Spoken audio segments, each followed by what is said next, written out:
बिहार, ओडिशा में धर्मेंद्र प्रधान और अश्विनी वैष्णव, गुजरात में मनसुख मांडविया लोगों से कर रहे हैं संवाद।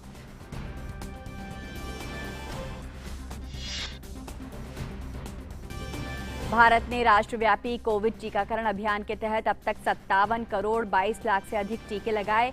कोरोना के कुल सक्रिय मामलों का आंकड़ा 3,63,605 है, जो पिछले 150 दिनों में सबसे कम। रिकवरी रेट बढ़कर हुई 97.54%। विदेश मंत्री एस जयशंकर ने काउंटर टेररिज्म से संबंधित संयुक्त राष्ट्र सुरक्षा परिषद की ब्रीफिंग की अध्यक्षता की। परिषद ने सर्वसम्मति से ISIL, खोरासन सहित आतंकवाद को बड़ा खतरा माना। जयशंकर ने कहा, आतंकवाद के खिलाफ दोहरा रवैया छोड़कर जीरो टॉलरेंस की नीति सबसे महत्वपूर्ण।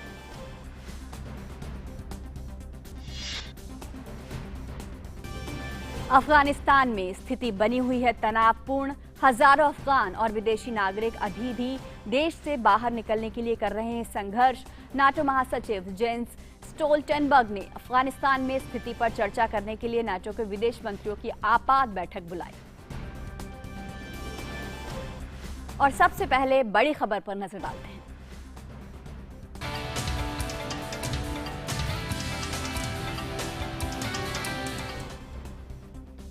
प्रधानमंत्री नरेंद्र मोदी ने एक वीडियो कॉन्फ्रेंसिंग कार्यक्रम के जरिए गुजरात सोमनाथ में धार्मिक क्षेत्र के लिए कई पुनर्विकास और जीर्णोद्धार परियोजनाओं का लोकार्पण और शिलान्यास किया।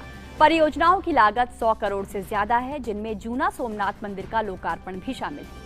मंदिर को कुल 3.5 करोड़ की लागत से पुनर्विकसित किया गया है। वहीं प्रधानमंत्री ने पार्वती मंदिर का शिलान्यास किया।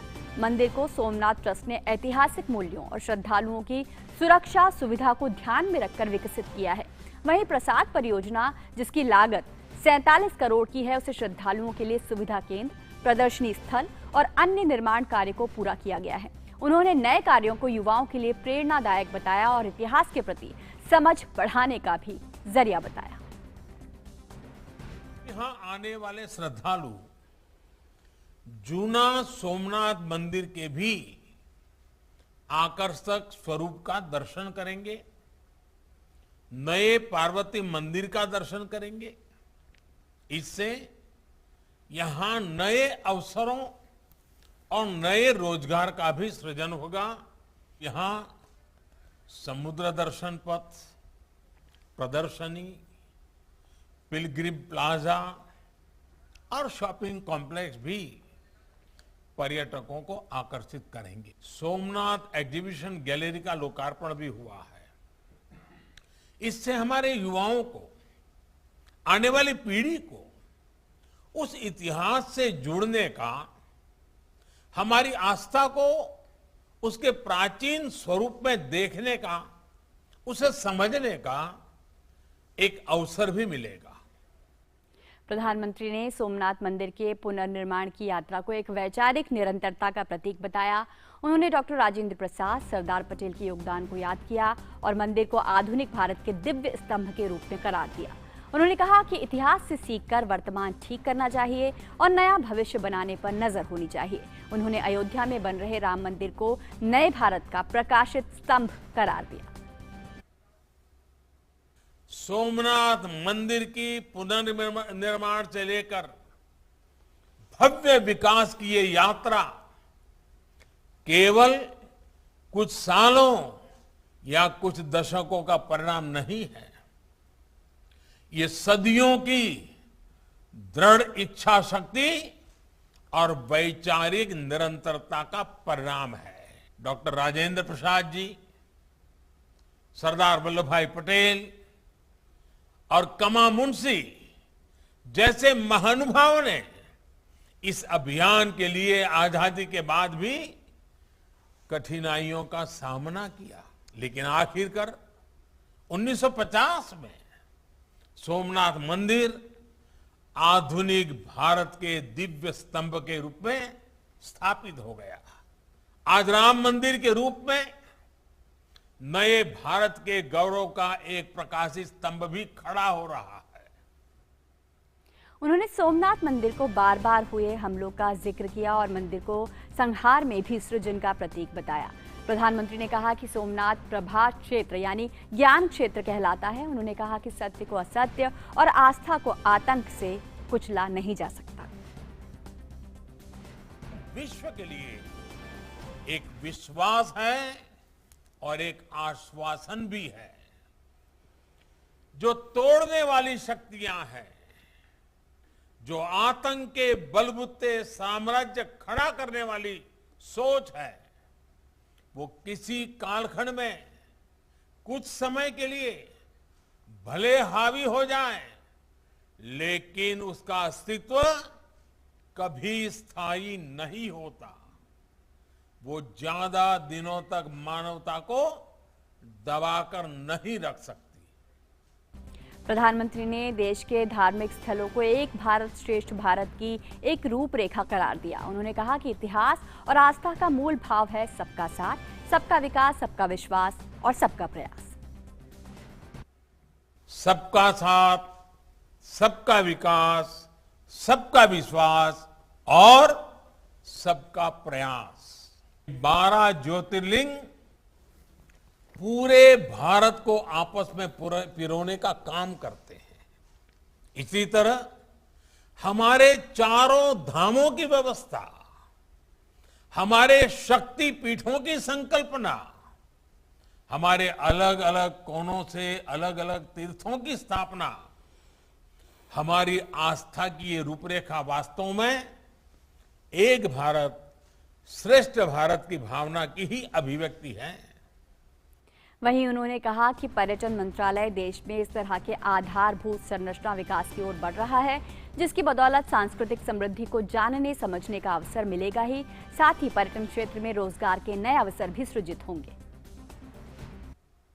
हमारा पर्यटन मंत्रालय स्वदेश दर्शन स्कीम के तहत 15 अलग अलग थीम पर टूरिस्ट सर्किट्स को विकसित कर रहा है।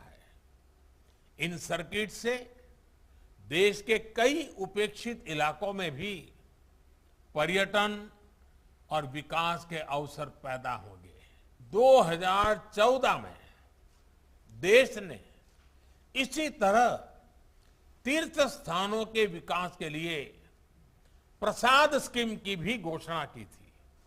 इस योजना के तहत देश में करीब करीब 40 बड़े तीर्थ स्थानों को विकसित किया जा रहा है, जिनमें 15 प्रोजेक्ट्स का काम पूरा भी कर लिया गया है। 19 आइकॉनिक टूरिस्ट डेस्टिनेशन की पहचान कर आज उन्हें विकसित किया जा रहा है। ये सभी प्रोजेक्ट्स हमारी टूरिस्ट इंडस्ट्री को आने वाले समय में एक नई ऊर्जा देंगे। वहीं इस अवसर पर केंद्रीय गृह मंत्री अमित शाह ने कहा कि सोमनाथ मंदिर पर अनेक बार हमला किया गया, लेकिन हर बार ये मंदिर फिर से उठ खड़ा हुआ। गृह मंत्री ने कहा कि विनाश करने वालों से सृजन करने वालों की ताकत बड़ी होती है। सोमनाथ का मंदिर विनाश पर सृजन के विजय का प्रतीक। अनेक बार आक्रांताओं ने इस श्रद्धा केंद्र को शत विकसित किया, मगर कई बार विनाश करने वालों से श्रद्धा रखने वालों की ताकत बड़ी होती है। हर बार एक और भव्यता के साथ खड़ा हुआ और आज विश्व के सामने एक भव्य अस्तित्व इसका हम देख रहे हैं। केंद्रीय गृह मंत्री ने अपने संबोधन में कहा कि 2014 में देश के प्रधानमंत्री बनने के बाद प्रधानमंत्री मोदी ने प्रसाद योजना के तहत कई तीर्थ स्थानों को पुनर्जीवित किया। गौरतलब है कि सोमनाथ सैरगाह को प्रसाद योजना यानी तीर्थ यात्रा, कायाकल्प और आध्यात्मिक धरोहर संवर्धन अभियान के तहत 47 करोड़ रुपए से भी अधिक की कुल लागत से विकसित किया गया है। सोमनाथ का मंदिर विनाश पर सृजन के विजय का प्रतीक। अनेक बार आक्रांताओं ने इस श्रद्धा केंद्र को शत विकसित किया, मगर कई बार विनाश करने वालों से श्रद्धा रखने वालों की ताकत बड़ी होती है। हर बार एक और भव्यता के साथ खड़ा हुआ और आज विश्व के सामने एक भव्य अस्तित्व इसका हम देख रहे हैं। प्रधानमंत्री नरेंद्र मोदी ने सोमनाथ मंदिर के कायाकल्प के लिए आज वर्चुअली कई विकास योजनाओं का शिलान्यास किया। इन योजनाओं के जरिए सोमनाथ मंदिर के परिसर की भव्यता और बढ़ेगी, साथ ही मंदिर में आने वाले देश विदेश के सैलानियों के लिए भी सुविधाएं जुटाई जाएंगी। यही नहीं, सोमनाथ के आसपास के सभी क्षेत्रों का भी विकास होगा।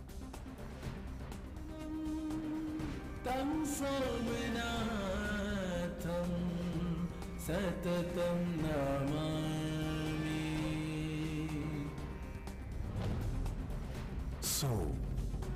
यानी कि चंद्र ने जिनकी स्थापना प्रभास के समुद्र तट पर की है, वह विश्व का सर्वप्रथम ज्योतिर्लिंग सोमनाथ, महादेव शिव शंकर की अनुपम शक्ति का स्रोत सोमनाथ मंदिर कितने आक्रमणों के बावजूद टस से मस न हुआ।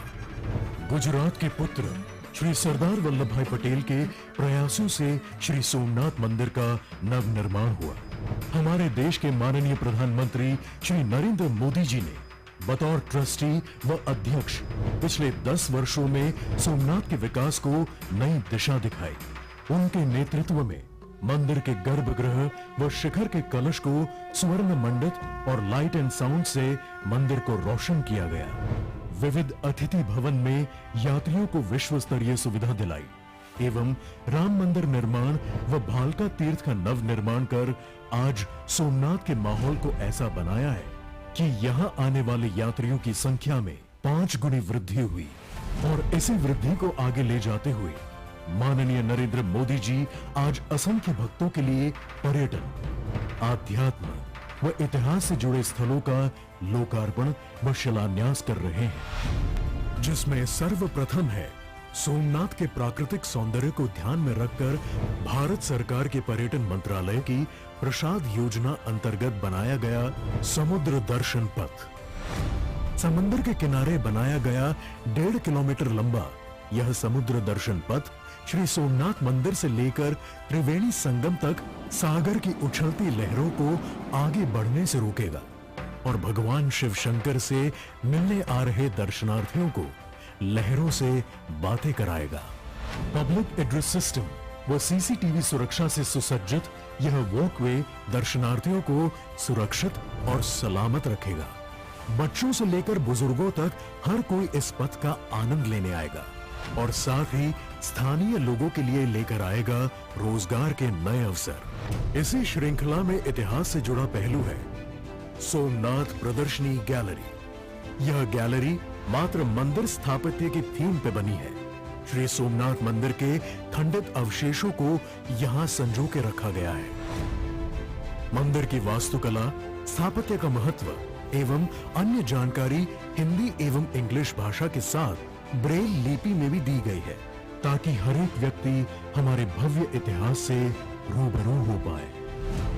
इसी श्रृंखला में आगे है इंदौर की मराठा महारानी मातोश्री अहिल्याबाई होलकर द्वारा सन 1783 में स्थापित किया गया प्राचीन सोमनाथ मंदिर। सोमनाथ पे हो रहे आक्रमणों के दौर में इसी मंदिर में सोमनाथ महादेव की पूजा होती थी। मर्यादित परिसर क्षेत्र और दुर्गम प्रवेश द्वार वाले पुराने मंदिर परिसर का नवनिर्माण कर कुल 1800 स्क्वायर मीटर के एरिया को मंदिर परिसर में शामिल किया गया। वह मंदिर के प्रवेश मार्ग को सरल कर सन्मुख प्रवेश बनाया गया है। प्रथम मंजिल पे बनाए गए 2 हॉल, नीचे मंजिल पे बनाई गई दुकानें और विशाल परिसर यहां हो रहे आध्यात्मिक चिंतन को और आगे ले जाएगा। साथ ही सोमनाथ परिसर में हो रहा है श्री पार्वती मंदिर का शिलान्यास। सोमनाथ महादेव के सानिध्य में पार्वती मंदिर का संकल्प रखा श्री सोमनाथ ट्रस्ट ने और सूरत के भीखूभाई धामेलिया व उनके परिवार के सहयोग से आज यह सपना सच होने जा रहा है। दीर्घदृष्टा प्रधानमंत्री श्री नरेंद्र मोदी जी के संकल्प से आज प्रभास तीर्थ की भक्ति की खुशबू विश्व के हर कोने में प्रसारित होगी। आज उत्सव है प्रभास के हर एक कण में शिव की उपस्थिति का।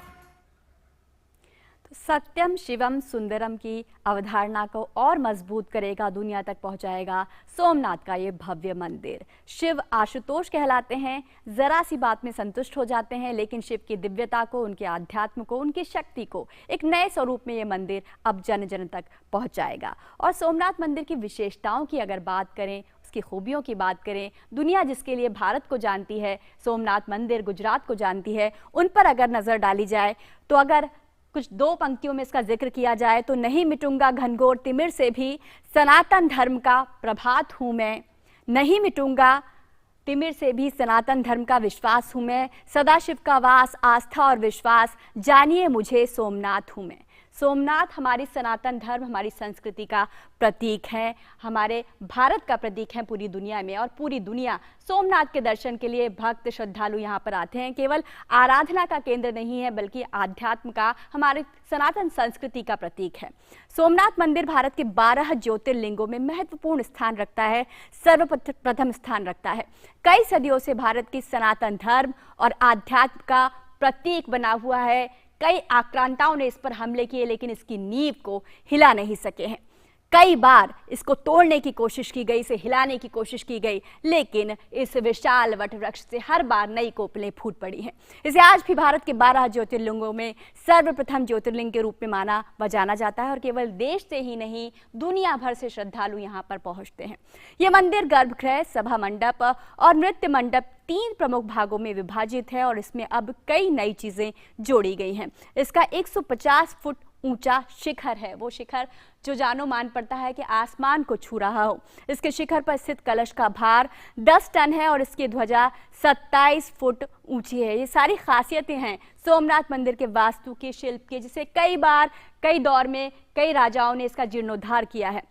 अब क्या नया जुड़ा है सोमनाथ मंदिर में, आपको बताते हैं। सोमनाथ सैरगाह को प्रसाद योजना यानी तीर्थ यात्रा, कायाकल्प और आध्यात्मिक धरोहर संवर्धन अभियान के तहत विकसित किया गया है। एक नए आध्यात्मिक केंद्र के रूप में, पर्यटन केंद्र के रूप में भी इसे विकसित किया गया है। इसके तहत 47 करोड़ रुपए से भी अधिक की कुल लागत से इसको विकसित किया गया है। इसमें कई चीजें जोड़ी गई हैं, जिसमें समुद्र दर्शन पथ भी बड़ी अहम, यहाँ पर एक वास्तु और शिल्प के आधार पर एक नई संकल्पना इसमें जोड़ी गई है। पर्यटक सुविधा केंद्र के परिसर में विकसित सोमनाथ प्रदर्शनी केंद्र में पुराने सोमनाथ मंदिर के खंडित हिस्सों और कई भागों को इसमें रखा गया है। पुराने सोमनाथ की नागर शैली की मंदिर वास्तुकला वाली मूर्तियों को इसमें दर्शाया गया है। युवा पीढ़ी तक इसे पहुंचाया जा सके, अपने वैभव को, अपने इतिहास को जान सके, इसकी सारी व्यवस्था यहाँ पर की गई है। पुराने जूना सोमनाथ के पुनर्निर्मित मंदिर परिसर को श्री सोमनाथ ट्रस्ट द्वारा 3.5 करोड़ रुपए के कुल खर्च के साथ पूरा किया गया है। पूरी दिव्यता, उसका पूरा वैभव बना रहे, लोगों तक पहुंचे, दुनिया तक पहुंचे, इसकी पूरी कोशिश की गई है। तीर्थयात्रियों की सुरक्षा के साथ साथ इसकी क्षमता बढ़ाने के लिए भी संपूर्ण पुराने मंदिर परिसर का समग्र रूप से पुनर्विकास किया गया है, ताकि ज्यादा से ज्यादा पर्यटक जब यहाँ पर आए तो उन्हें सारी सुविधाएं दी जा सके। श्री पार्वती मंदिर का निर्माण 30 करोड़ रुपए के कुल परिव्यय से किया जाएगा। पार्वती जो शिव की शक्ति हैं, उनके साथ रहती हैं, उनके मंदिर को भी अब विकसित किया जा रहा है। इसमें सोमपुरा सलार शैली में मंदिर का निर्माण, गर्भगृह और नृत्य मंडप का विकास करना शामिल होगा। और सोमनाथ मंदिर का जो शिल्प है, उसकी जो वास्तुकला है, वो हमेशा ही आकर्षण, कौतूहल और रहस्य का केंद्र रही है दुनिया भर के इतिहासकारों के लिए, पर्यटकों के लिए, श्रद्धालुओं के लिए, और नए वैभव में वो सामने आएगी। तो एक नए आध्यात्मिक, एक नए पर्यटन केंद्र के रूप में सोमनाथ मंदिर अब न केवल भारत के श्रद्धालुओं बल्कि दुनिया के श्रद्धालुओं के सामने होगा। हमारे साथ ज्यादा जानकारी के लिए सुधाकर दास जुड़ रहे हैं। सुधाकर, हमारे सनातन धर्म, हमारी आध्यात्मिक परंपरा का एक सुदृढ़ प्रतीक है सोमनाथ का मंदिर, और इसमें अब कई नई चीजें, कई नई कल्पनाएं साकार होने जा रही हैं।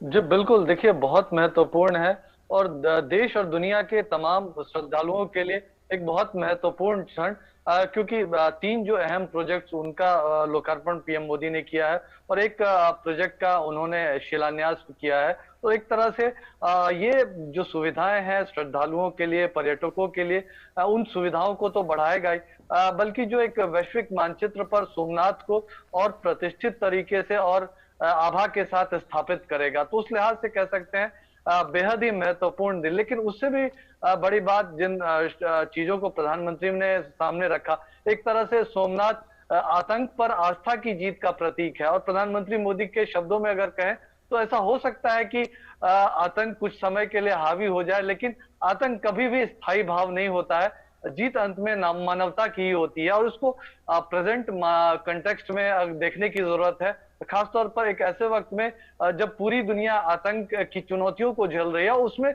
बहुत महत्वपूर्ण है सोमनाथ जैसे हमारे जो सांस्कृतिक स्थल है, विरासत स्थल है, धार्मिक स्थल है, हमारे प्रतीक हैं, वो बहुत महत्वपूर्ण है। और किस तरह से कई बार आक्रांताओं के शिकार होने के बावजूद भी एक तरह से भारत का जो रिजिलियंस था, जो देश के लोगों का एक तरह से संघर्ष की क्षमता थी, उसको बयान करता है। और उसकी और समृद्धि कैसे बढ़ सकती है, उसकी जो भव्यता और कैसे बढ़ाई जा सकती है, उन प्रयासों को आगे बढ़ाया प्रधानमंत्री मोदी ने, और खासतौर से सोमनाथ ट्रस्ट के अध्यक्ष भी हैं उस नाते भी। रजनी, बिल्कुल, संहार और सृजन के प्रतीक हैं शिव, और ये जो मंदिर है अपने आप में एक बड़ी कहानी कहता है भारत की उस दृढ़ शक्ति की कि किसी भी कीमत पर, किसी भी चुनौती के आगे भारतीय संस्कृति कभी झुकी नहीं है। और इस चुनौती के वक्त में भी इस मंदिर को, जीर्णोद्धार को पूरा करना, उसमें नई विशेषताएं जोड़ना अपने आप में एक बड़ी उपलब्धि है।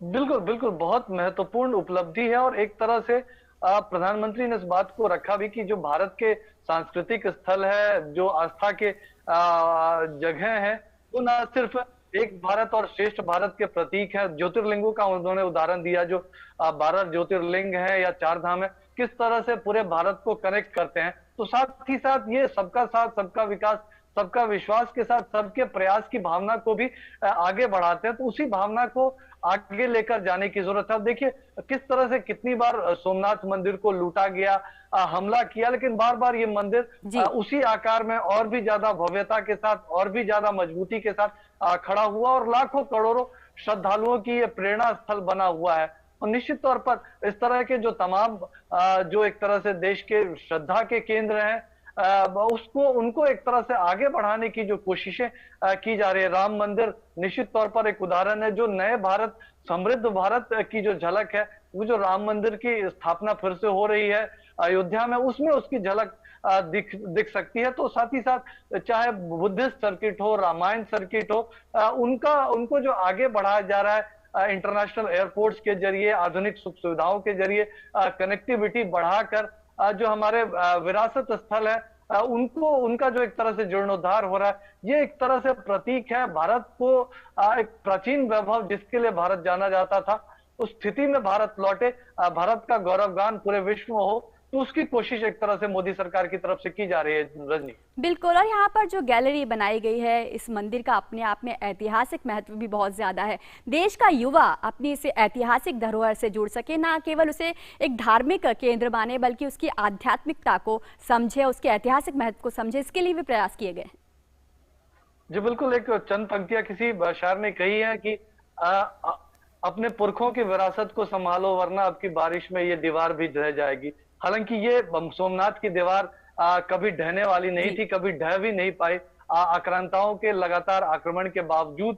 लेकिन देश की नई पीढ़ी को ये जानना जरूरी है कि संस्कृति को किस तरह से जोड़कर रखना, आपस में एकजुट होकर रखना क्यों जरूरी है। और उसके लिए ये जो प्रतीक, ये जो अवशेष जो पुराने सोमनाथ मंदिर के हैं, उनके लिए एक प्रदर्शनी केंद्र बनाया गया, उनको वहां रखा जाएगा। और देश की जो प्राचीन विरासत है, संस्कृति है, उसके ऊपर जो अत्याचार हुए हैं, वो जिन चीजों का शिकार हुआ, वो नई पीढ़ी को जानना जरूरी है, ताकि नई पीढ़ी और ज्यादा सावधान रहे, एकजुट रहे, संकल्पित रहे अपने विरासतों को बचाने के लिए, अपने धार्मिक स्थलों को, अपने सांस्कृतिक जो एक तरह से गौरव के प्रतीक है, उनको आगे बढ़ाने के लिए। तो उस लिहाज से ये बेहद ही महत्वपूर्ण। लेकिन इसके साथ साथ ही जो अन्य भी लोकार्पण हुए हैं, जो सैरगाह है, एक तरह से समुद्र दर्शन सैरगाह उसको कहा जा रहा है, और देश विदेश के जो सैलानी पर्यटक आएंगे, वो उनको और भी चीजें देखने के लिए मिल सके, उनको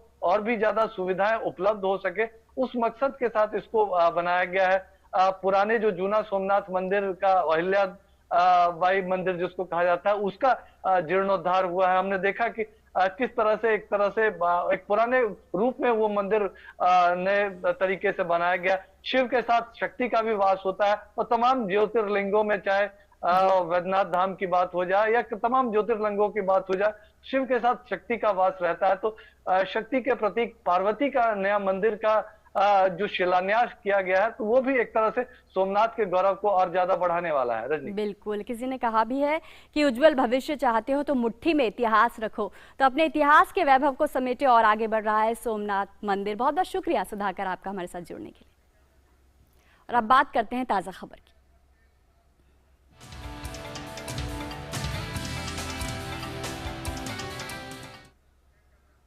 रेल मंत्री अश्विनी वैष्णव भाजपा की जन आशीर्वाद यात्रा के तहत ओडिशा के 4 दिवसीय दौरे पर हैं।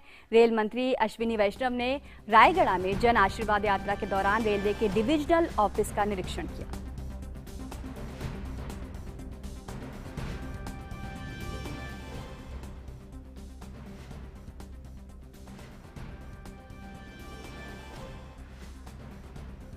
रेल मंत्री अश्विनी वैष्णव ने रायगढ़ में पद्मश्री शांति दास से मुलाकात की। उन्होंने एक ट्वीट में कहा कि आदिवासी लड़कियों की शिक्षा और नक्सल प्रभावित क्षेत्रों में शांति के लिए पद्मश्री शांति दास जी का योगदान बेहद प्रेरणादायक है। इसके अलावा रेल मंत्री अश्विनी वैष्णव ने इलाके के प्रधानमंत्री आवासीय योजना के लाभार्थियों के साथ बातचीत भी की। वहीं जन आशीर्वाद यात्रा के सिलसिले में उड़ीसा पहुंचे देश के नए रेल मंत्री अश्विनी वैष्णव का नया अंदाज लोगों को लुभा रहा है। रेल मंत्री बनने के बाद पहली बार ओडिशा पहुंचे अश्विनी वैष्णव ने ट्रेन में यात्रा की और फिर मुसाफिरों के साथ गुफ्तगू की। क्या कुछ रहा मुसाफिरों के साथ बातचीत का लबोलबाब, बता रहे हैं हमारे संवाददाता राजेश राज। ब्यूरोक्रेट से राजनेता बने देश के नए रेल मंत्री अश्विनी वैष्णव जन आशीर्वाद यात्रा के पहले ही दिन सुर्खियां बटोर रहे हैं।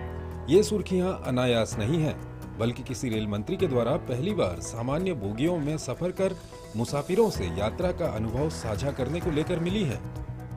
केंद्रीय मंत्रिमंडल में शामिल किए जाने के बाद पहली बार 4 दिनों के ओडिशा दौरे पर पहुंचे रेल मंत्री अश्विनी वैष्णव ने भुवनेश्वर से रायगढ़ के बीच हीराखंड एक्सप्रेस में आम मुसाफिरों की तरह सफर किया और रेलगाड़ी में सवार यात्रियों से गुफ्तगू की और कहा कि ये पहला मौका है जब पीएम मोदी ने ओडिशा को रेल मंत्री का तोहफा दिया। Modi ji railway first time railway मंत्री ओडिशा को दी थे। मोदी जी को विजन अच्छी। अमूमन रेल मंत्री एमआर स्पेशल ट्रेन में सफर करते हैं। ये शायद पहला मौका है जब किसी रेल मंत्री ने मुसाफिरों के साथ बैठकर यात्रा की और यात्रियों से यात्रा संबंधित सुविधाओं और सुरक्षा जैसे अहम सवाल पर फीडबैक भी लिया। इस दौरान मुसाफिरों ने रेल मंत्री की जमकर तारीफ की। रेलवे का क्या हम लोग कितना पीछे आगे हम क्या कर सकते हैं, शायद उन्हीं का वही है चिंताधारा है। तो वही चिंताधारा अभी हम लोग का साथ में देंगे ना, तो डेफिनेटली उसका ये होगा। बहुत अच्छा लगा। He is so nice, such a nice person. बहुत मतलब डाउन टू अर्थ है, इतना पोलाइटली बच्चों के साथ बात करें। ही एनकरेजेस अ लॉट। इससे पहले रेल मंत्री अश्विनी वैष्णव ने भुवनेश्वर रेलवे स्टेशन का निरीक्षण किया। इस दौरान उन्होंने रेलवे स्टेशन पर गीता प्रेस की दुकान पर पुस्तकों की खरीदारी भी की। इससे पहले रेल मंत्री अश्विनी वैष्णव ने शिक्षा मंत्री धर्मेंद्र प्रधान के साथ जन आशीर्वाद यात्रा का शुभारंभ किया। मोदी सरकार में शामिल नवनियुक्त मंत्रियों का जन आशीर्वाद यात्रा के माध्यम से जनता से सीधा संवाद करने का ये अनोखा अंदाज लोगों को खूब लुभा रहा है। सियासत में ऐसे प्रयोग राजनेताओं के प्रति समाज में घट रहे सम्मान को बढ़ाएंगे, जो सेवा भाव के साथ लोकतंत्र की जड़ों को मजबूत करने में सहायक हो सकते हैं। बीजेपी की यात्राओं का संगठन के लिए अनुभव बहुत ही पुराना है। ये जन आशीर्वाद यात्रा इसलिए भी ज्यादा महत्वपूर्ण है क्योंकि संसद में नए मंत्रियों का परिचय नहीं हो पाया, जिसकी कसक कहीं न कहीं नए मंत्रियों के मन में लगी रह गई। लिहाजा वो अपने क्षेत्रों में और देश के विभिन्न हिस्सों में जाकर जनता से सीधा संवाद करेंगे। कैमरामैन एमजी सुरेंद्र के साथ राजेश राज, डीडी न्यूज, दिल्ली। वहीं हिमाचल प्रदेश में केंद्रीय मंत्री अनुराग ठाकुर ने प्रधानमंत्री नरेंद्र मोदी द्वारा युवाओं के बीच खेलों को बढ़ावा दिए जाने को प्राथमिकता बताया। उन्होंने एक प्रेस कॉन्फ्रेंस को संबोधित किया। उन्होंने कहा कि प्रधानमंत्री की मंशा है कि हाल ही में संपन्न हुए टोक्यो ओलंपिक में पदक जीतने वाले खिलाड़ियों को देश में खेलों का ब्रांड एम्बेसडर बनाया जाए। I think the time has come to promote and showcase the art and culture of Himachal Pradesh. We have rich traditions, rich culture from different regions. हम अपनी विरासत को लुप्त नहीं होने देंगे, इसको बड़ा बनाकर देश और दुनिया के कोने कोने तक ले जाने का काम करेंगे। और ये जिम्मेदारी आज की पीढ़ी के ऊपर है। वहीं केंद्रीय सूचना प्रसारण राज्य मंत्री डॉक्टर एल मुरुगन ने तमिलनाडु के पलियमकोट्टी में स्वतंत्रता सेनानी ओंडी वीरन की 250वीं पुण्यतिथि के कार्यक्रम में शिरकत की। ओंडी वीरन एक स्थानीय क्षत्र पुलिथेवर के सेनापति थे और ब्रिटिश ईस्ट इंडिया कंपनी के साथ 1755 के युद्ध में शामिल थे। अपनी वीरता और रण कौशल के दम पर ओंडी वीरन तमिलनाडु की संस्कृति में महानायक के रूप में आज भी याद किए जाते हैं।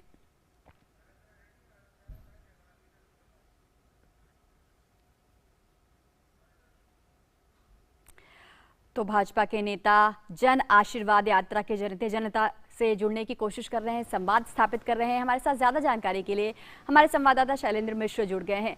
शैलेंद्र, जन आशीर्वाद यात्रा एक मौका है, एक अवसर है जनता से जुड़ने का, अपनी बात रखने का, और नए स्वरूप में ये यात्रा नजर आ रही है जैसा कि रेल मंत्री ने किया। ये बिल्कुल हम देख रहे हैं कि सीधे तौर पर जनता से किस तरह से संवाद हो।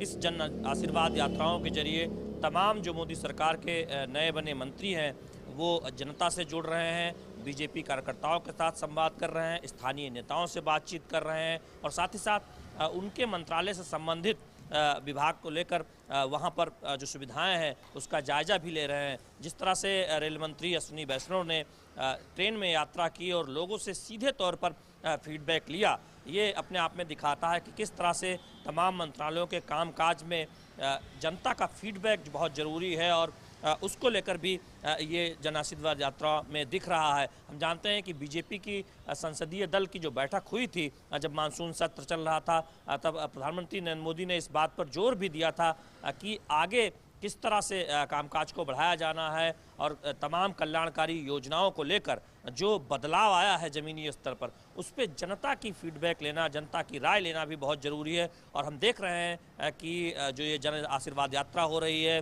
उसमें तमाम मंत्री अलग अलग क्षेत्रों में जा रहे हैं, अलग अलग राज्यों में जा रहे हैं। जैसा कि आपने दिखाया, सूचना प्रसारण मंत्री अनुराग ठाकुर शिमला में आज उन्होंने प्रेस कॉन्फ्रेंस को संबोधित किया।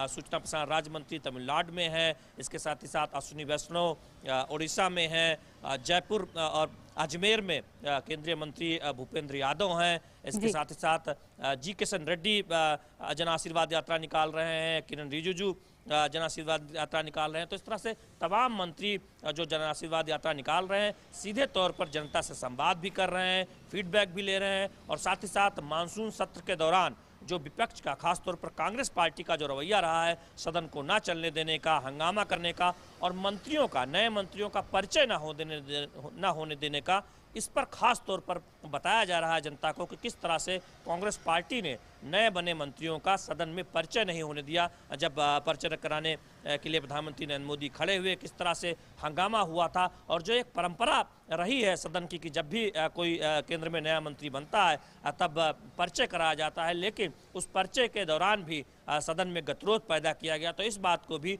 जोर शोर से बताया जा रहा है। तो निश्चित तौर पर जनता से जुड़ने का, संवाद करने का और विपक्ष के रुख के बारे में बताने का एक बहुत बड़ा एक अवसर है ये नए बने मंत्रियों का मोदी सरकार में। और हम देख भी रहे हैं कि अलग अलग जगहों पर चाहे प्रेस कॉन्फ्रेंस के जरिए हो, कार्यकर्ताओं से संवाद के जरिए हो या सीधे तौर पर जनता से बातचीत करने का माध्यम हो, तमाम मंत्री ये कर रहे हैं। जी शैलेंद्र, निश्चित तौर पर तो केवल सत्ता के गलियारे जो हैं वो जनता से जुड़ने के केंद्र नहीं है, बल्कि अब ये युवा नेता, ये नए नेता जुड़ेंगे सड़कों पर, राहों पर आम आदमी के साथ, और वही कर रहे हैं जन आशीर्वाद यात्रा में ये नए कैबिनेट मंत्री। बहुत बहुत शुक्रिया शैलेंद्र आपका हमसे जुड़ने के लिए।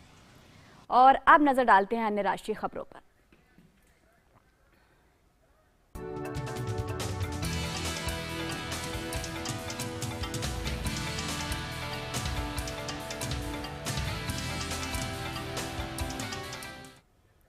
राष्ट्रीय जांच एजेंसी ने इस महीने की शुरुआत में पाकिस्तान समर्थित खालिस्तानी आतंकवादियों द्वारा ड्रोन द्वारा हथियारों की खेप पहुंचाने की जांच शुरू कर दी है।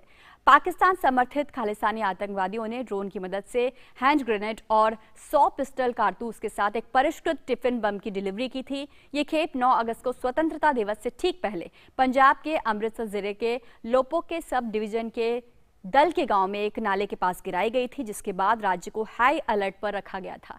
पिछले 1.5 साल में ये एनआईए की चौथी ड्रोन से संबंधित जांच है। लंच बॉक्स, 5 हथगोले और एक 9 मिलीमीटर पिस्टल और गोला बारूद को भी एक बैग में पैक किया गया था और एक ड्रोन की मदद से इसे एक स्थान पर गिराया गया था।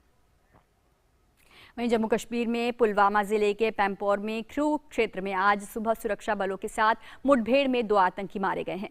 पुलिस, सेना और सीआरपीएफ के संयुक्त दल ने आतंकवादियों की मौजूदगी के बारे में खुफिया जानकारी मिलने पर इलाके को घेर लिया और तलाश अभियान शुरू कर दिया। जब सुरक्षा बल संदिग्ध स्थान पर पहुंचे तो छिपे आतंकवादियों ने गोलीबारी शुरू कर दी। दोनों तरफ की गोलीबारी में एक आतंकी मारा गया। मारे गए आतंकवादी की पहचान सुनिश्चित की जा रही है। ताजा समाचार मिलने तक संयुक्त अभियान जारी है। और अब बात कोविड-19 से जुड़े आंकड़ों की। स्वास्थ्य मंत्रालय के अनुसार पिछले 24 घंटों में देश में कोविड के 36,571 नए मामले दर्ज किए गए हैं और रिकवरी रेट बढ़कर 97.54% हो गई है। देश में वर्तमान में कोरोना के कुल सक्रिय मामलों का आंकड़ा 3,63,605 है, जो कि पिछले 150 दिनों में सबसे कम है।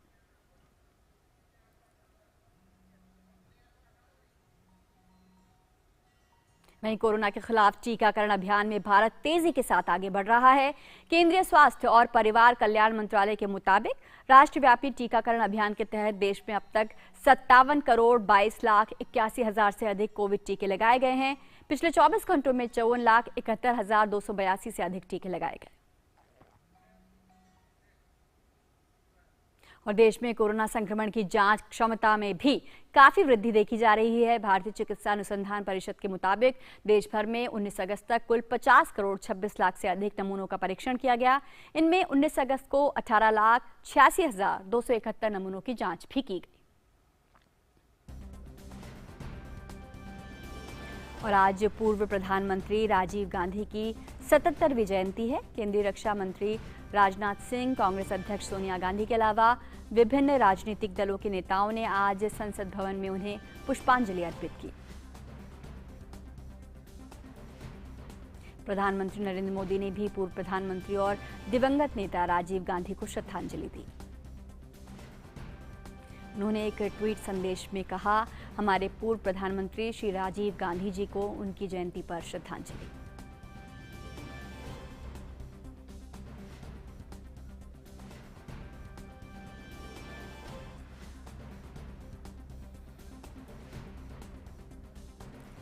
और इस्लाम में मुहर्रम को गम का महीना माना जाता है। मुहर्रम में पैगंबर हज़रत मोहम्मद के नाती हज़रत इमाम हुसैन समेत करबला में 72 शहीदों की शहादत को याद करते हुए गम मनाया जाता है।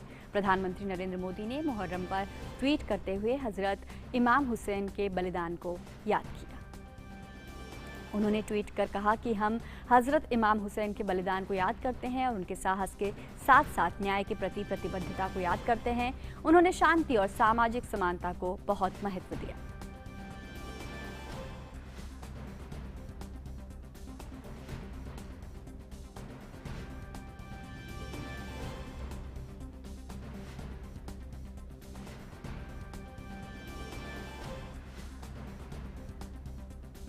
और मिड डे प्राइम में रुक रहे हैं एक छोटे से ब्रेक के लिए।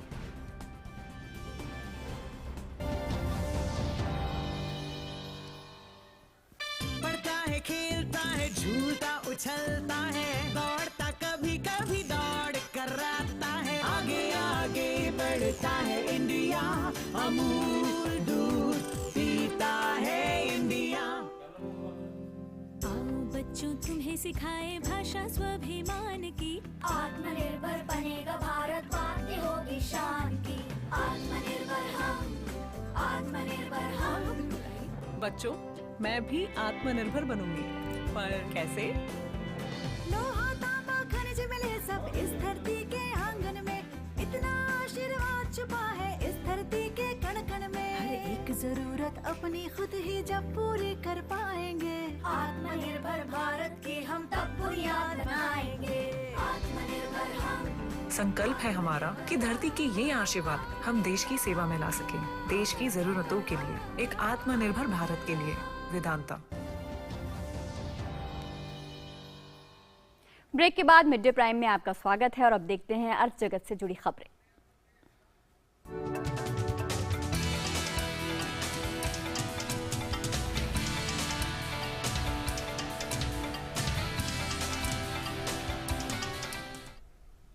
व्यापार की दुनिया की हलचलें लेकर आ रहे हैं अभिषेक।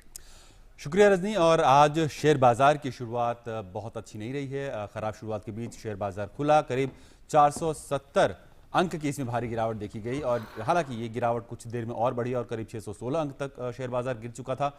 निफ्टी में भी सुबह तगड़ी गिरावट देखने को मिली और करीब ये 186 अंकों की गिरावट के साथ 16,382 अंकों पर खुला। हालांकि दोपहर के कारोबार में थोड़ा सा सुधार देखा गया है बाजार में और सेंसेक्स करीब 200 अंक संभल कर अभी 200 अंक गिरकर करीब 55,400 के स्तर पर है और निफ्टी भी 100 अंक के आसपास गिरा हुआ और 16,470 के स्तर पर कारोबार कर रहा है।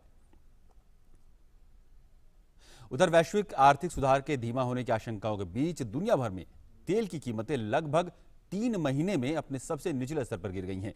अंतर्राष्ट्रीय बेंचमार्क की बात करें तो ब्रेंट क्रूड ऑयल करीब 3% गिरकर $66 प्रति बैरल के स्तर पर कारोबार कर रहा है और वेस्ट टेक्सास इंटरमीडिएट फ्यूचर्स करीब 3.6% गिरकर $62.74 प्रति बैरल हो गया है।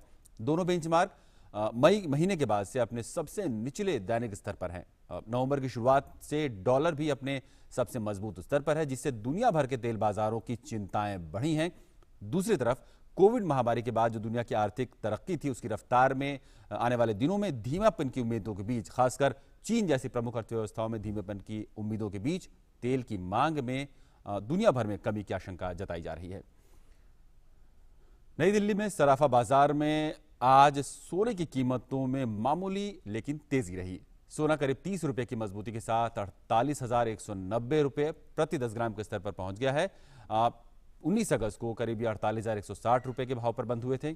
चांदी में 360 रुपए की गिरावट देखी गई है और ये करीब 63,500 रुपए प्रति किलोग्राम के स्तर पर कारोबार कर रहा है। दुनिया भर के बाजारों से मिल रहे मिले जुले संकेतों के बीच सोने की कीमतों में ऊपरी कारोबार स्तर पर अनिश्चितता का यह स्तर देखा जा रहा है। उधर रुपए की बात करें तो घरेलू शेयर बाजार में कमजोर रुख को देखते हुए रुपया शुक्रवार को शुरुआती कारोबार में अमेरिकी डॉलर के मुकाबले करीब 20 पैसे गिरकर 74 रुपए 44 पैसे पर आ गया। अंतरबैंक विदेशी मुद्रा बाजार में रुपया डॉलर के मुकाबले 74 रुपए 38 पैसे पर खुला और फिर 74 रुपए 44 पैसे तक गिर गया, जो पिछले बंद के मुकाबले 20 पैसे कमजोर है। रुपया बुधवार को अमेरिकी डॉलर के मुकाबले करीब 74 रुपए 24 पैसे पर बंद हुआ था। बिजनेस जगत की खबरों में फिलहाल इतना ही। बाकी खबरों के लिए आपको वापस लिए चलते हैं रजनी के पास। बहुत शुक्रिया अभिषेक। और अब बात उन खबरों की जो दुनिया भर में सुर्खियों में छाई हुई है।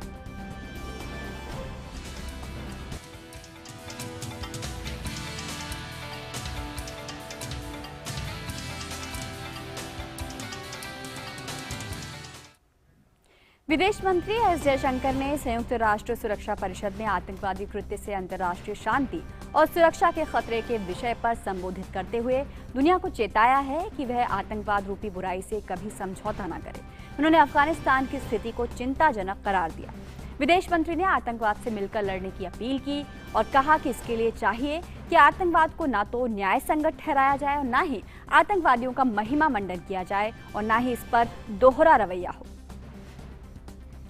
Events unfolding in Afghanistan have naturally enhanced global concerns about their implications for both regional and international security.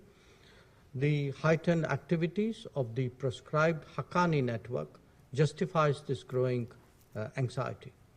Whether it is in Afghanistan or against India, groups like Lashkar-e-Toiba and Jaish-e-Mohammed continue to operate with both impunity and encouragement. It is therefore vital that this Council does not take a selective, tactical, or even a complacent view of the problems we face. We must never countenance sanctuaries for terrorists or overlook the raising of their resources.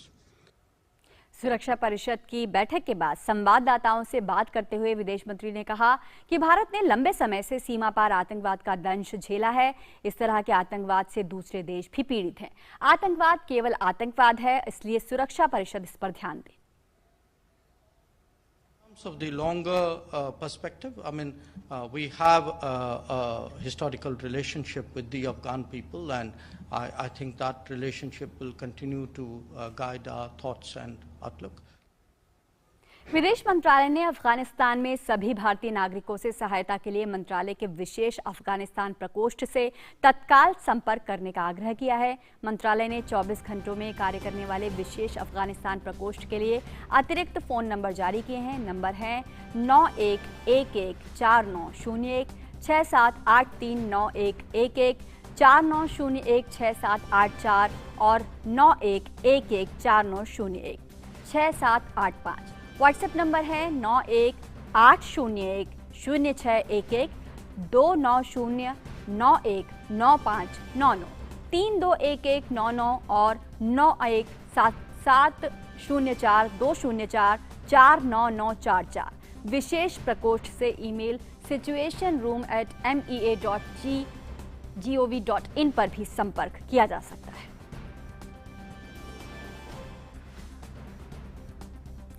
केंद्रीय नागरिक उड्डयन मंत्री ज्योतिरादित्य सिंधिया ने कहा है कि corona काल में 100 से ज्यादा देशों से वंदे भारत मिशन के तहत 71 लाख से अधिक भारतीयों को स्वदेश लाया गया। वहीं इसी अवधि में 57 लाख से अधिक यात्रियों ने भारत से विदेशों की यात्रा की। उन्होंने कहा कि हाल ही में अफगानिस्तान में जो स्थिति हुई उसमें भी हमारे मंत्रालय ने रोज फ्लाइट उड़ाकर काबुल से हमारे सभी नागरिकों को वापस लाने का काम किया है। जो अफगानिस्तान में स्थिति हुई उसमें भी हमारे मंत्रालय ने रोज फ्लाइट उड़ाकर काबुल से हमारे सभी नागरिकों को वापस लाने का कार्य किया है। पिछले रविवार तक हमारी फ्लाइट्स चल रही थी रोज। उसके बाद नोटैम का नोटिस इशू हो गया, नोटिस टू एयरमैन, कि काबुल का एयर स्पेस बंद हो चुका है। लेकिन उसके बाद भी हमारे प्रधानमंत्री जी का जो संकल्प था कि हर भारतीय नागरिक की जिम्मेदारी हमारी होती है, और भारतीय वायुसेना का C-130 Hercules globe master aircraft को काबुल हम ले गए और हर दिन हम वहां से 130 से 150 हमारे नागरिकों को सुरक्षित घर वापस लेके आ रहे हैं। अफगानिस्तान में तालिबान धीरे धीरे अपने पुराने रंग में लौट रहा है।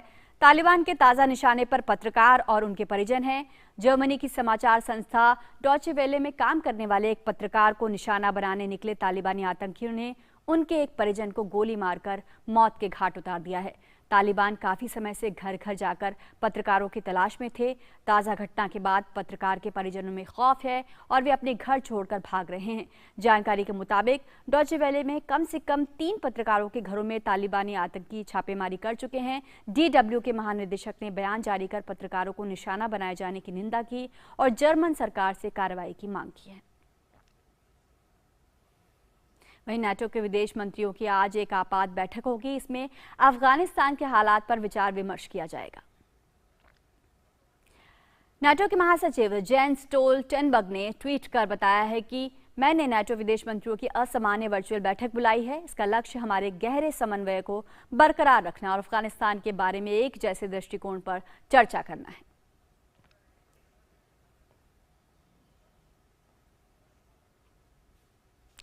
और अफगानिस्तान की स्थिति पर और अधिक जानकारी के लिए हमारी संवाददाता मेघना हमारे साथ जुड़ रही हैं। मेघना, अब धीरे धीरे जो है वहां पर तमाम वादों और तमाम दावों के बाद तालिबान की जो है वो पोल खुलती नजर आ रही है, या यूं कहे वो अपने असली रंग में नजर आ रहा है। DW के पत्रकार के साथ जैसा हो रहा है या फिर वहां के नागरिकों के साथ जो किया जा रहा है वो अपने आप पे कह रहा है कि तालिबान बदलने वाला नहीं है।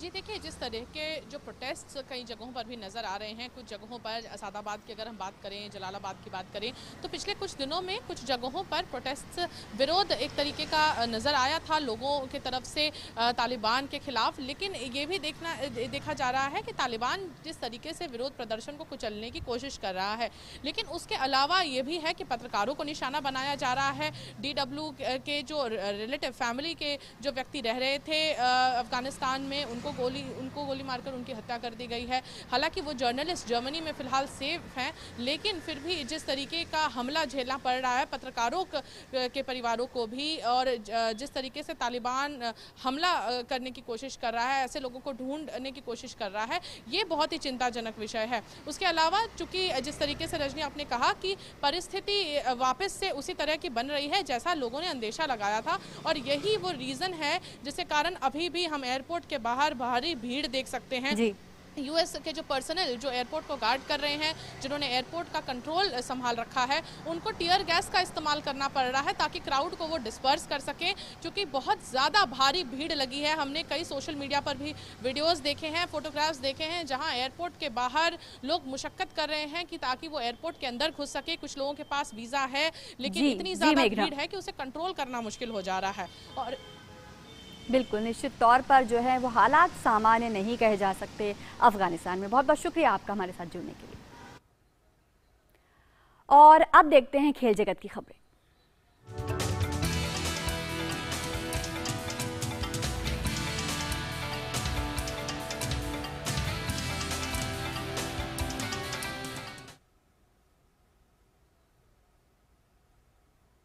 और खेल की दुनिया से हमें जोड़ रहे हैं अशोक मार्तोलिया।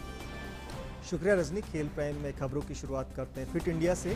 केंद्रीय खेल मंत्री अनुराग ठाकुर ने पीटर हॉफ शिमला से नेहरू युवा केंद्र द्वारा आयोजित फिट इंडिया दौड़ को हरी झंडी दिखाकर रवाना किया।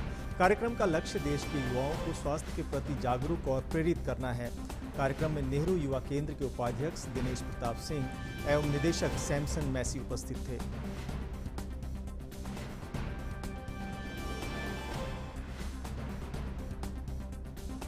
रूस के उफा में चल रही विश्व जूनियर कुश्ती चैंपियनशिप में विपाशा 76 किलोग्राम भार वर्ग के बाउट में गोल्ड मेडल जीतने से चूक गईं। उन्हें रजत पदक से संतोष करना पड़ा।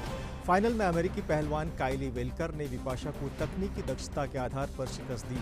उधर सिमरन ने 50 किलोग्राम भार वर्ग में कांस्य पदक अपने नाम किया। सिमरन ने बेलारूस के पहलवान नतालिया वर्किना को 7-3 से शिकस्त दी, जबकि सीतो ने 55 किलोग्राम भार वर्ग के मुकाबले में तुर्की के पहलवान को तकनीकी दक्षता के आधार पर मात दी।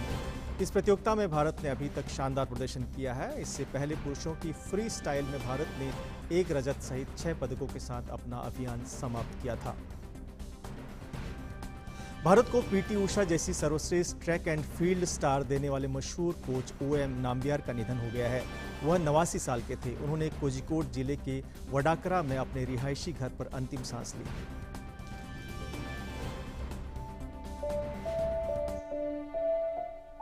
भारत की लेजेंड धाविका पीटी उषा सहित कई एथलीटों के कोच रहे ओएम नाम्बियार का गुरुवार को निधन हो गया। वे 89 वर्ष के थे।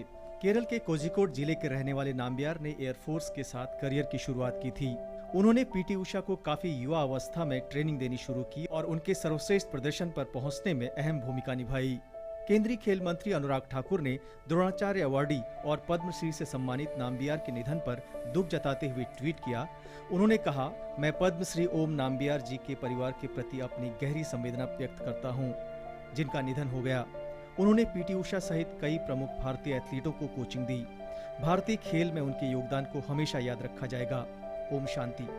वहीं पीटी उषा ने अपने कोच के साथ फोटो का कोलाज पोस्ट कर ट्वीट किया, मेरे गुरु, मेरे प्रशिक्षक, मेरे मार्गदर्शक का जाना एक ऐसा शून्य छोड़ने वाला है जिसे कभी भरा नहीं जा सकता। मेरे जीवन में उनके योगदान को शब्द में व्यक्त नहीं कर सकते। व्यथा से व्यथित, आपको मिस करूंगी, ओएम नाम्बियार सर। ये नाम्बियार ही थे जिन्होंने उषा को 1984 ओलंपिक से कुछ महीने पहले 400 मीटर हर्डल चुनने की सलाह दी थी। उनका मानना था कि उषा इसमें पदक जीत सकती है, लेकिन वह काफी कम अंतर से कांस्य पदक जीतने से चूक गई थी। नाम्बियार को पद्मश्री अवार्ड से सम्मानित किया गया था। भारतीय एथलेटिक महासंघ ने नाम्बियार के निधन पर शोक व्यक्त किया है। नाम्बियार का जन्म 1932 में कन्नूर में हुआ था। बाद में वे वायुसेना से जुड़ गए थे, जिसमें उन्होंने 15 वर्ष तक सेवा की। 1970 में वे सार्जेंट के पद से सेवानिवृत्त हुए। उन्होंने राष्ट्रीय खेल संस्थान पटियाला से कोचिंग में डिप्लोमा किया। उसके बाद सेना के एथलीटों को प्रशिक्षण देना शुरू किया। पद्मश्री के लिए चुने जाने पर नाम्बियार ने कोझिकोड में अपने घर पर कहा था कि यह इनाम पाकर मैं खुश हूँ।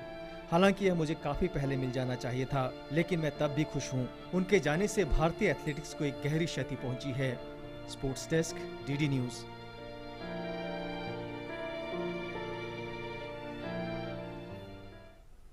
तो खेल प्राइम में फिलहाल इतना ही। वापस चलते हैं रजनी के पास। नमस्कार। बहुत बहुत शुक्रिया अशोक आपका। और आज मिड डे प्राइम में बस इतना ही। हमारी पूरी टीम को दीजिए इजाजत। नमस्कार।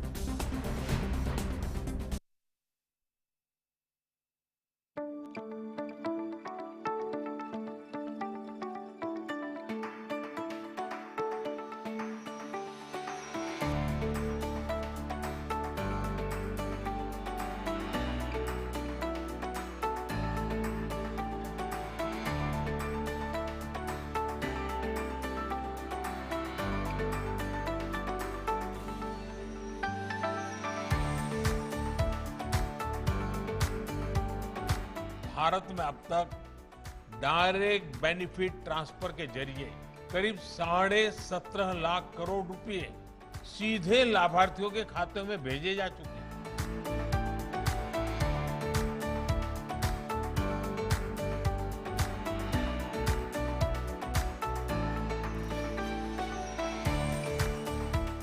आज केंद्र सरकार 300 से ज्यादा योजनाओं का लाभ डायरेक्ट बेनिफिट ट्रांसफर के माध्यम से लोगों तक पहुंचा रही है।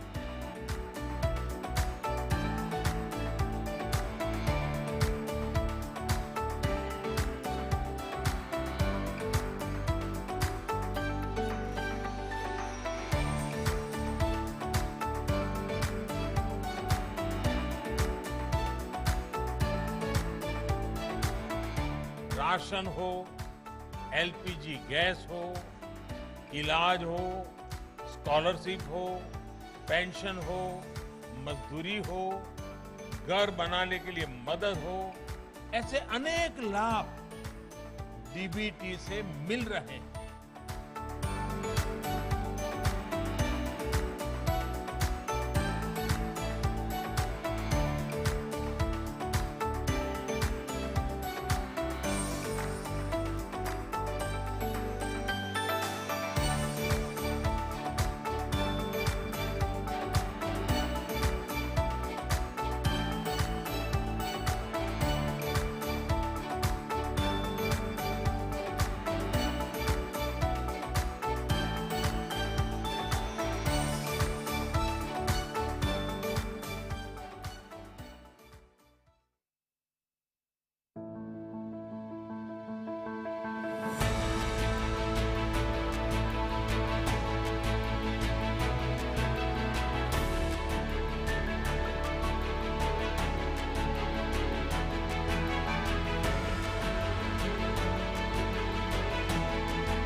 नमस्ते इंडिया। नमस्ते लैंड। मरहबन इलल हिंद। जरी इंडिया। सलाम इंडिया। नमस्ते इंडिया। नमस्कार भारत।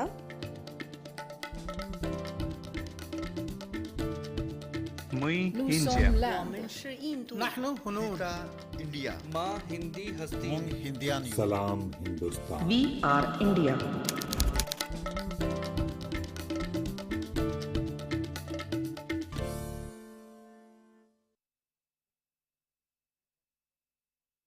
कोरोना से बचाव के उपाय। आपस में कम से कम 1 मीटर की दूरी रखें। हाथों को बार बार साबुन और पानी से धोएं।